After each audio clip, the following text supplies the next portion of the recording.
terkasih dalam Tuhan, semoga kita semua ada dalam keadaan yang baik. Bersyukur kita telah masuk dalam tahap pemantapan di dalam ibadah new normal di GPIB. Namun, Ibu Bapak, Saudara-saudari yang terkasih dalam Tuhan, perjuangan kita melawan COVID-19 ini belum selesai. Kita masih perlu memperkuat benteng pertahanan diri kita dengan mencuci tangan, memakai masker, dan menjaga jarak agar kita benar-benar dapat menghadapi virus ini bersama-sama dengan baik. Nah, Ibu Bapak, Saudara-saudari yang terkasih dalam Tuhan, sebelum kita membaca dan merenungkan firman Tuhan dalam ibadah keluarga sore hari ini, mari kita bersatu di dalam doa. Kita berdoa. Tuhan Allah kami yang baik, terima kasih atas kebaikan-Mu yang kami alami dalam kehidupan ini. Ketika kami didapati di depan device kami masing-masing dalam keadaan baik pada saat ini, itu semua adalah bukti kebaikan Tuhan. Karenanya kami tidak ingin membuat kesempatan ini menjadi sia-sia, tetapi kami ingin hidup kami terus dituntun oleh firman-Mu. Saat ini kami hendak merenungkan firman-Mu itu, ya Tuhan.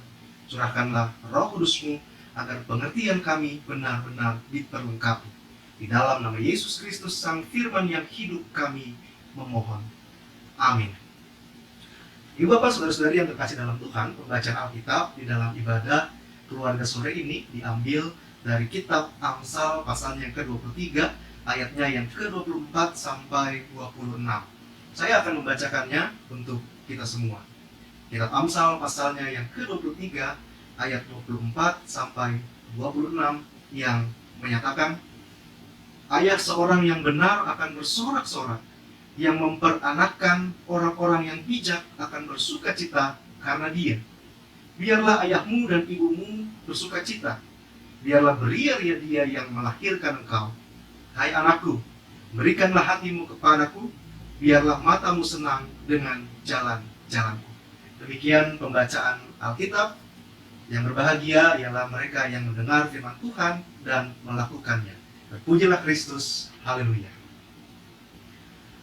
Ibu Bapak, Saudara-saudari yang terkasih di dalam Tuhan, kalau kita mencoba untuk menarik benang merah dari bacaan Amsal 23 yang diberikan oleh gereja kita di PIB beberapa hari ini, maka sesungguhnya kita diantar untuk memahami satu panggilan sebagai orang tua ataupun anak-anak yang bersedia hidup di dalam tuntunan hikmat Tuhan.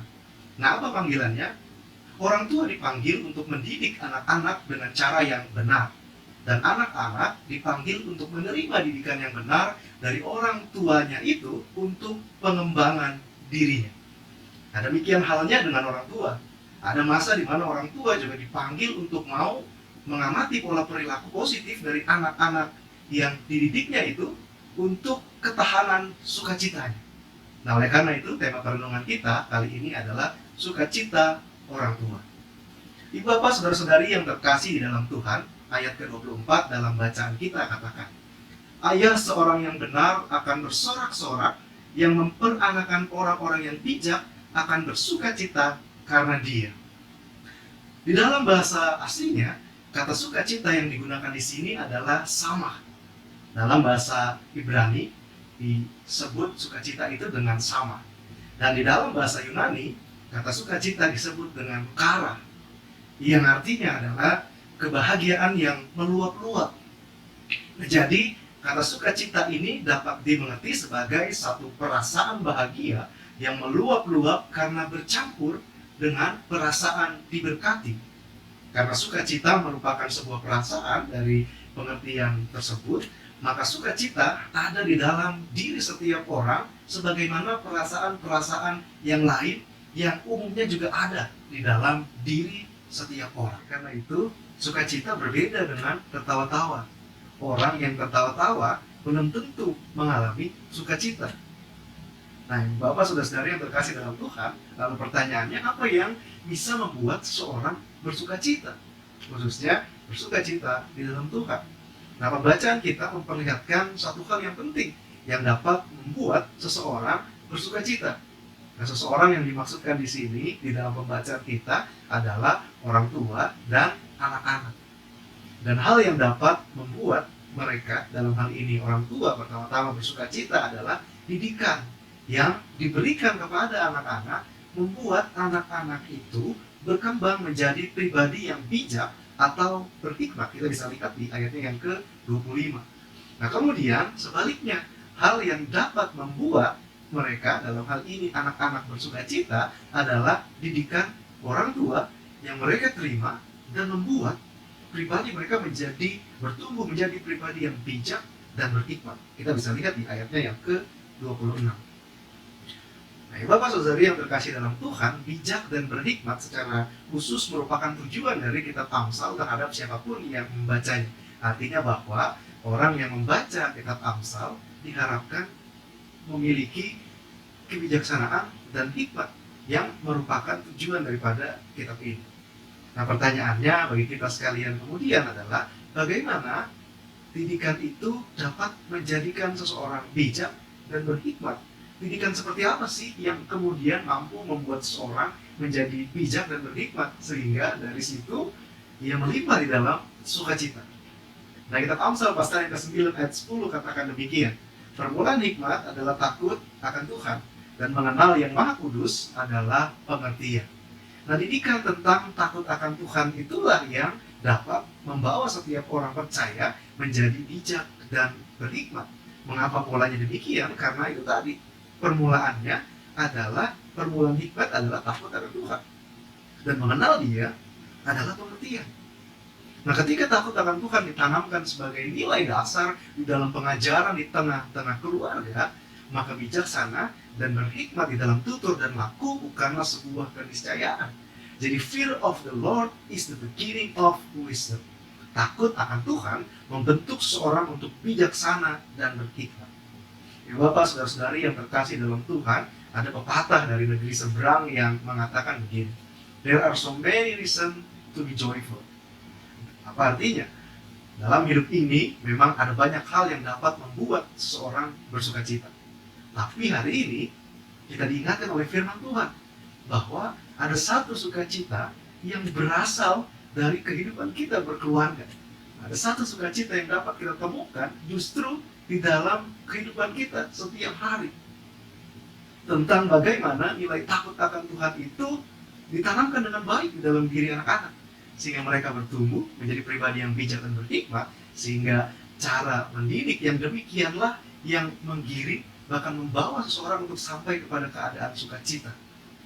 Nah, ya Bapak, saudara-saudari yang berkasih dalam Tuhan, keberhasilan mendidik anak-anak untuk hidup dalam takut akan Tuhan tentu akan nyata kelihatan lewat pola perilaku yang mereka tunjukkan di dalam kehidupan setiap hari.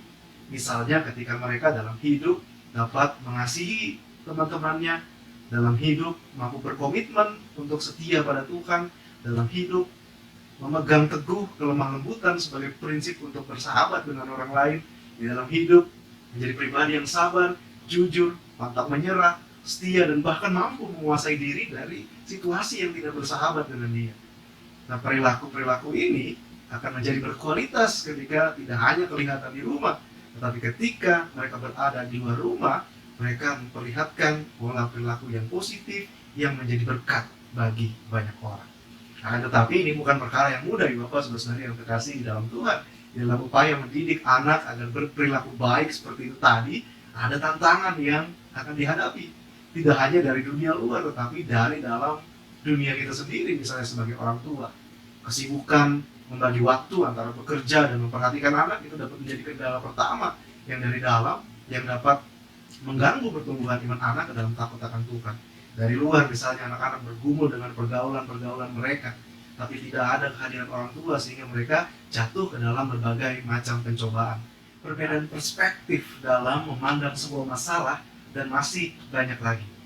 Oleh karena itu, Ibu Bapak, saudara-saudari yang terkasih dalam Tuhan, agar masalah itu dapat diatasi, minta selalu hikmat dari Tuhan, karena itulah sumber kekuatan kita.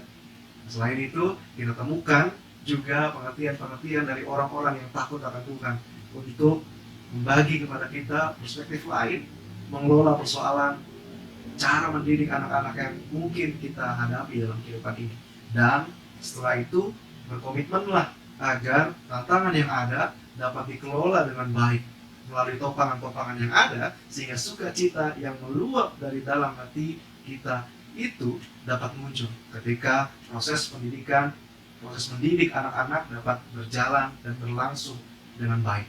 Mereka bertumbuh dalam hikmat dan bijaksana, kita bersuka cita atas mereka, dan tidak hanya itu, mereka juga dapat bersuka cita karena kehadiran orang tua yang menuntun mereka ke arah yang lebih baik.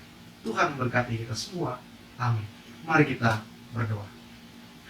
Tuhan Allah kami yang baik, terima kasih atas waktu dan kesempatan yang masih Engkau berikan bagi masing-masing kami untuk membaca dan merenungkan firman-Mu.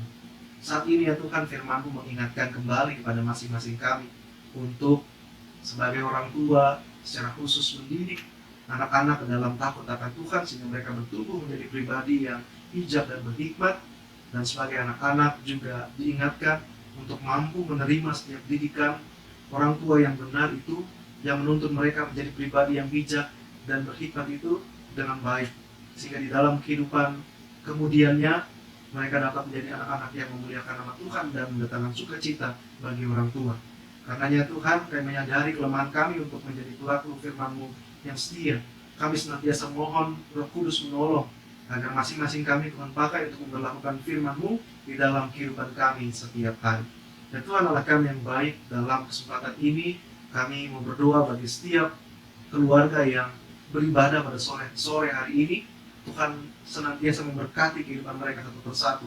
Apa yang menjadi pergumulan mereka Tuhan dampingi, apa yang menjadi pengharapan mereka ke depan Tuhan perkenankan yang terbaik, sehingga di dalam kehidupan ini mereka senantiasa mengandalkan Tuhan di dalam setiap hal. Ketika mereka ada dalam keadaan yang sakit, Tuhan pulihkan. Ketika mereka sedang mengalami saat-saat tersulit dalam kehidupan mereka, berkenanlah Engkau menghadirkan orang-orang yang baik yang menolong mereka di dalam persoalan dan pergumulan yang sedang dihadapi. Karenanya Tuhan, kami menyerahkan keberadaan keluarga lepas keluarga dengan segala aktivitas keseharian mereka, usaha kerja yang dilakukan. Kiranya Tuhan senantiasa memberkati kehidupan mereka satu persatu. Terima kasih ya Tuhan, kami juga pada saat ini masih menghadapi situasi pandemi akibat virus COVID-19 yang datang ke dalam kehidupan kami. Kami mau bergumul dengan persoalan ini bersama dengan penyertaan Tuhan, karena kami yakin bahwa Tuhan akan kembali memulihkan keadaan kami seturut dan sesuai dengan rencana-Mu yang indah di dalam kehidupan kami. Terima kasih ya Tuhan atas setiap hal yang telah Engkau buat di dalam kehidupan kami, dan kami semua senantiasa menaruh segala pengharapan kami hanya ke dalam kuat kuasa tangan pengasihan Tuhan. Inilah doa dan permohonan kami ya Tuhan. Di atas semuanya itu, ampunilah dosa dan kesalahan kami yang kami perbuat di hadapan-Mu, baik dalam pemikiran kami maupun hal-hal yang tersembunyi di dalam hati kami, agar kami senantiasa layak disebut anak-anak Tuhan ketika Engkau mengampuni setiap kami yang lemah ini. Inilah doa dan permohonan kami ya Tuhan, di dalam nama Yesus Kristus Tuhan dan Juru Selamat kami berdoa dan mengucap syukur. Amin. Demikian nih Bapak, saudara-saudara yang terkasih dalam Tuhan, tetap sehat, tetap semangat, Tuhan memberkati.